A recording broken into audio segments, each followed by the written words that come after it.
Bonjour, dans cette vidéo géologique, je vais vous montrer que dans le bassin d'Alès, situé dans le Gard, il y a du pétrole.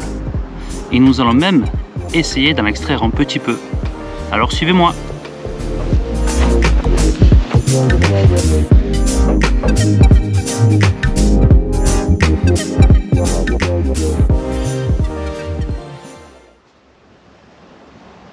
L'idée de cette vidéo m'est venue en réalisant cette fondation où j'ai rencontré des dépôts marno-calcaires. Et regardez, si je mets un peu d'acide, acide chlorhydrique dilué à 10%, et il y a effervescence. Donc ces dépôts sont marno-calcaires et sont d'âge Éocène supérieur, plus précisément environ 34 millions d'années. Ces dépôts sont d'origine lacustre, comme l'attestent les fossiles dulcicoles, c'est-à-dire d'eau douce, que l'on y rencontre. Poissons de type Aterina, gastéropodes de type Potamide et autres bivalves de type Sirena. Mais il y a aussi pas mal de végétaux fossilisés dans ces dépôts, comme des conifères et même des palmacées. L'une des particularités de ce lac est qu'il est calcaire. Et je prends souvent comme exemple Bacalar au Mexique. Bacalar est une étendue d'eau douce aux couleurs turquoise, avec de la précipitation carbonatée, où il y a même des stromatolites, mais où l'eau y est douce. Les eaux du lac sont riches en calcium, puisqu'il se trouve sur la péninsule du Yucatan, qui est composée de calcaire crétacé. Et une température des eaux comprise entre 25 et 28 degrés favorise donc la précipitation du carbonate de calcium et donc du calcaire. Il en est de même ici, dans la région d'Alès, il y a 34 millions d'années, puisque l'acquiescent de ce lac est le calcaire crétacé, qui constitue la plupart des reliefs de la région, et qu'à l'Éocène supérieur, les températures de notre région pouvaient être comparables à celles des tropiques actuels. Les empreintes et les fossiles des mammifères ayant bordé cette zone lacustre ont fait la renommée de cette région. Mais quel est le lien avec le pétrole?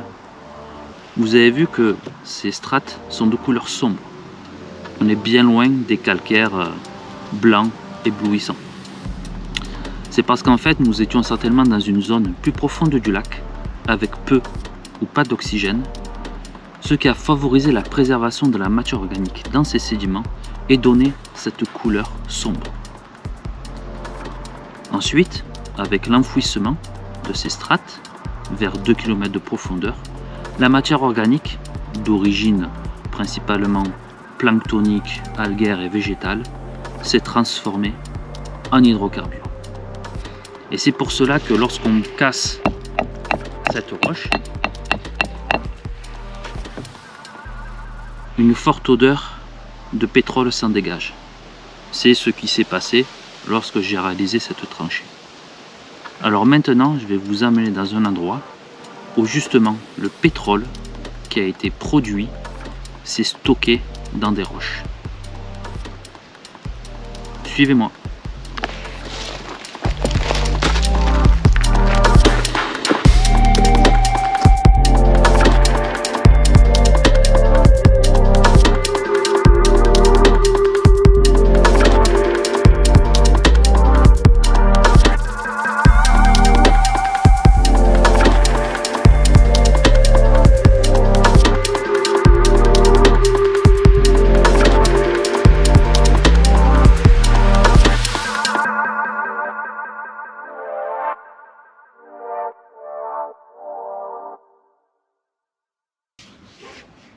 Nous voici maintenant devant les niveaux riches en pétrole et vous pouvez voir, vous pouvez constater l'inclinaison des séries.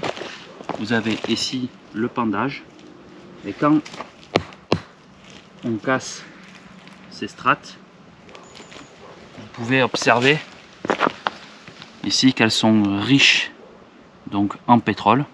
Donc ce sont des roches poreuses, du calcaire lacuste poreux, qui a pu emmagasiner, stocker le pétrole qui a été généré dans les niveaux riches en matière organique que l'on a vu précédemment. Et il y a quelques niveaux encore plus riches que ça, vraiment très chargés en pétrole. Et donc ce sont ces échantillons que nous allons prélever et utiliser pour essayer d'extraire le pétrole.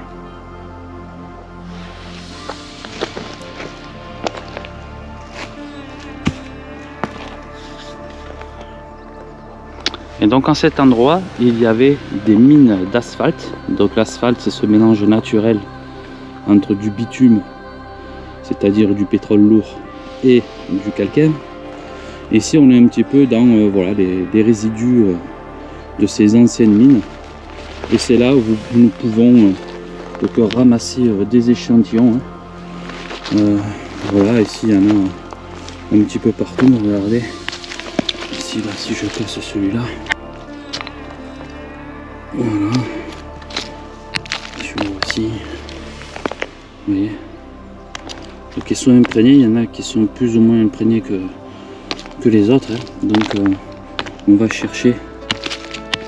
Regardez. Celui-là il est bien plus noir. Et ça sent beaucoup. Ça sent le pétrole.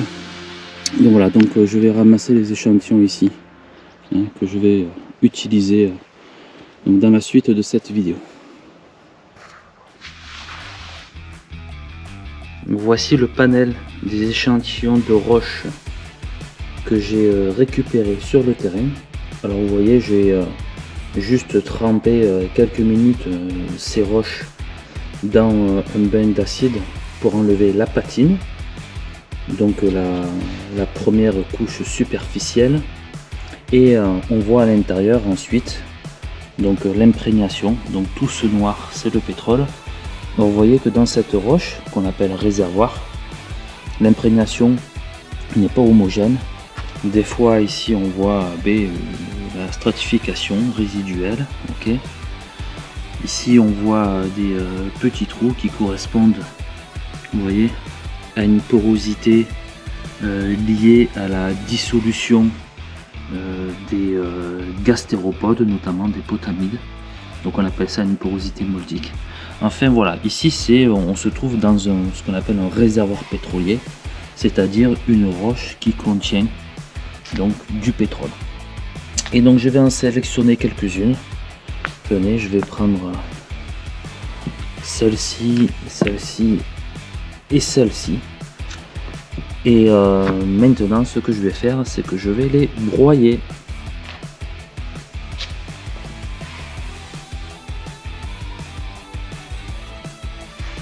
Alors voici le résultat du, bon, on va dire plus concassage que broyage, des échantillons que j'avais sélectionnés. Voilà. Maintenant je vais mettre un petit peu d'eau.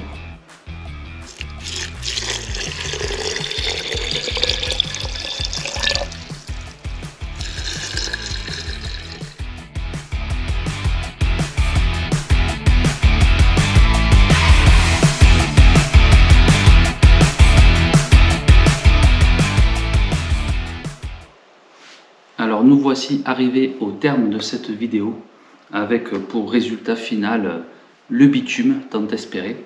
Alors je ne vous ai pas passé le détail de tout le processus parce que déjà ça prend plusieurs jours et ensuite ça fait manipuler des substances corrosives et que je ne souhaite pas montrer en vidéo.